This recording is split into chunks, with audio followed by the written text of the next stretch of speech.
Peut-on prier en français? Cela a-t-il la même valeur qu'en hébreu?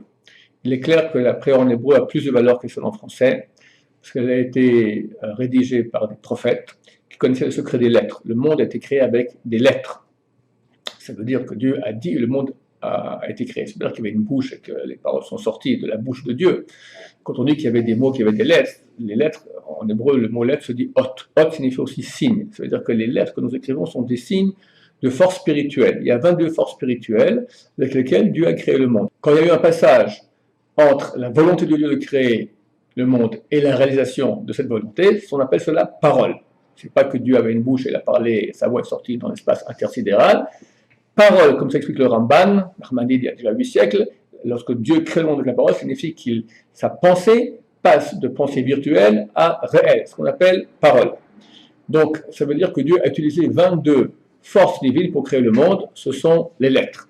Les prophètes qui connaissent le secret des lettres, aujourd'hui personne ne les connaît, ont agencé la prière, et quand nous les prononçons ces lettres, on fait agir ces 22 lettres divines, et la prière a son effet réel dans le monde supérieur qui va nous faire amener un très grand flux de lumière.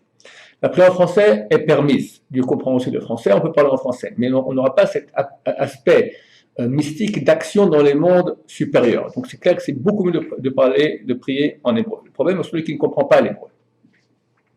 Alors il peut prier en hébreu sans comprendre, à part les deux versets, les deux premiers versets du Shema Israël et la première bracha de l'Amida du Shema Israël. Là, c'est impératif de comprendre ce qu'on dit. Si on ne comprend pas, ou si on comprend, on ne pense pas ce qu'on dit. Quelqu'un lit les mots, mais sa tête est à honolulu, alors il n'est pas rendu quitte. Donc il est absolument nécessaire de comprendre ce qu'on dit dans ces deux moments de la prière. Ce que je recommande, pour ceux qui ne comprennent pas l'hébreu, c'est de lire en hébreu ou en phonétique avec une traduction simultanée qui est sous les mots. Cela existe, il y a un sidour, un livre de prière que je recommande beaucoup qui s'appelle le sidour de la délivrance, et sur toutes les fêtes, sur Shabbat, sur Chol, etc.